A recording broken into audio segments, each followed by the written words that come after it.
السلام علیکم ورحمۃ اللہ وبرکاتہ۔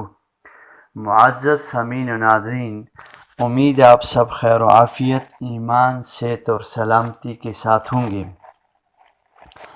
آج ہمارے معاشرے کے اندر جہاں دیگر خواہشات کی تکمیل کے لیے انسان اپنی تمام تر صلاحیتیں بروکار لانے کے لیے ہر آن ہر گھڑی غور و فکر کرنے پر مجبور ہوتا ہے،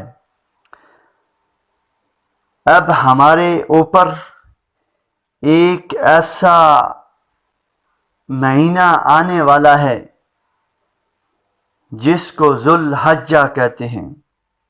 ہر مسلمان غریب و امیر یا متوسط درجے سے تعلق رکھنے والا ہو، ہر ایک کی یہی خواہش ہوتی ہے کہ میں اللہ کے راستے میں اللہ کے نام پر جانور کو ذبح کروں، قربانی دوں، لیکن جیب اجازت نہیں دیتی، اسباب اور وسائل نہیں ہیں۔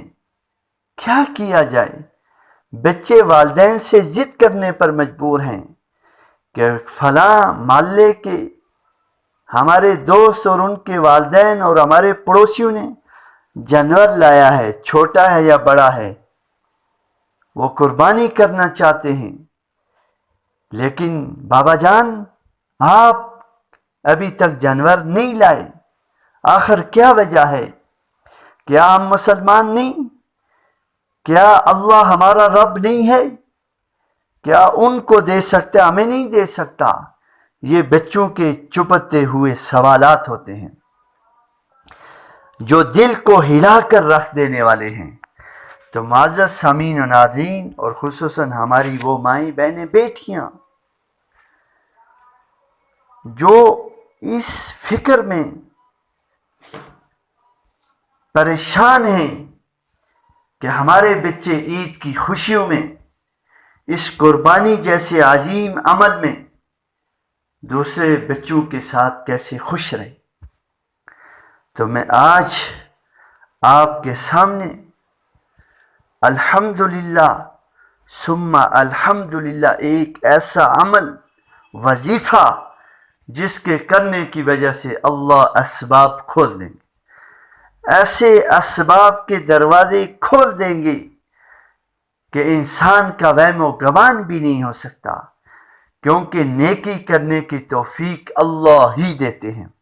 کوئی انسان اپنی قابلیت، علم، سٹیٹس، اسباب کی بنیاد پر نیکی نہیں کر سکتا، نیکی کرنے کی توفیق تو اللہ کی طرف سے ہے۔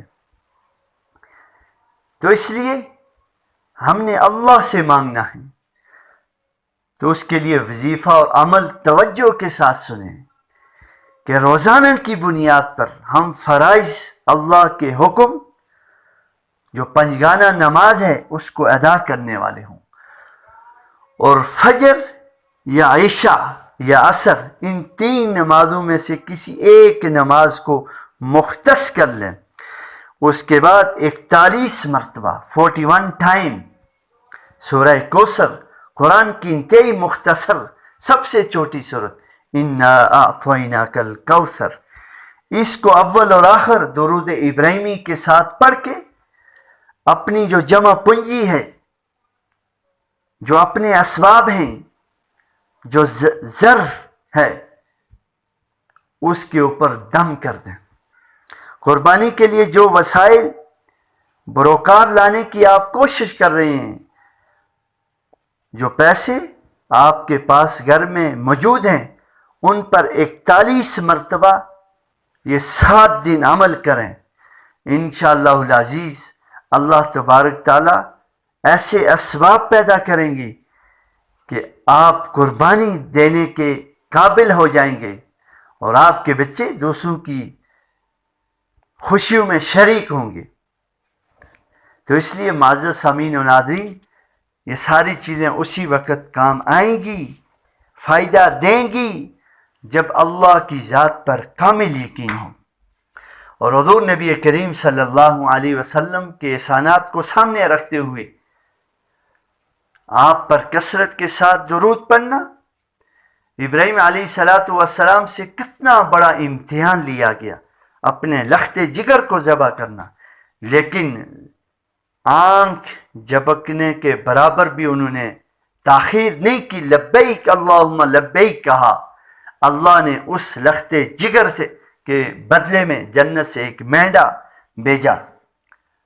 اگر وہ بیٹا ذبح ہو جاتا تو آج میں اور آپ قربانی تو دور، قربانی کا تصور بھی نہیں کر سکتے تھے۔ اس لیے ہم حضور صلی اللہ علیہ وسلم کے احسانات کو سامنے رکھیں، اور قربانی کے لیے مال کام نہیں آتا، اسباب کام نہیں آتے، توفیق من جانب اللہ، جس کا اللہ توفیق دیں گے وہی نیک کام کرے گا، مال خرچ کرے گا، جانور ذبح کرے گا۔ اس لیے قربانی کے ایام میں سب سے افضل خون پانا ہے۔ فرمایا کہ جو شخص اسباب کے ہوتے ہوئے قربانی نہ کرے وہ ہماری عیدگاہ کی طرف نہ آئے، خواہ وہ یہودی ہو کر مرے یا عیسائی ہو کر مرے۔ تو اس لیے قربانی کے جذبات، خواہشات اور آرزو اور تمنا ہے، اور وظائف اللہ سے تعلق مضبوط، اور اللہ سے مانگے کہ یا اللہ تو ان کو دے سکتے، مجھے نہیں دے سکتے، تو ہی تو میرا رب ہے، تو ساری مخلوق کا رب ہے۔ اس لیے میری مائیں بہنیں بیٹیاں پریشان نہ ہوں، اپنی اولاد کی خواہشات کی تکمیل کے لیے اعمال کے ساتھ جڑ جائیں۔ اللہ کے پیارے حبیب صلی اللہ علیہ وسلم کے بتائے ہوئے اعمال ان کو اپنی زندگی میں لائیں، قرآن کو کثرت کے ساتھ پڑھنے والی ہوں، اس وظیفے کو اپنی زندگی میں لائیں، اللہ ساری خواہشات پوری کریں گے۔ جزاکم اللہ خیر و احسن الجزا۔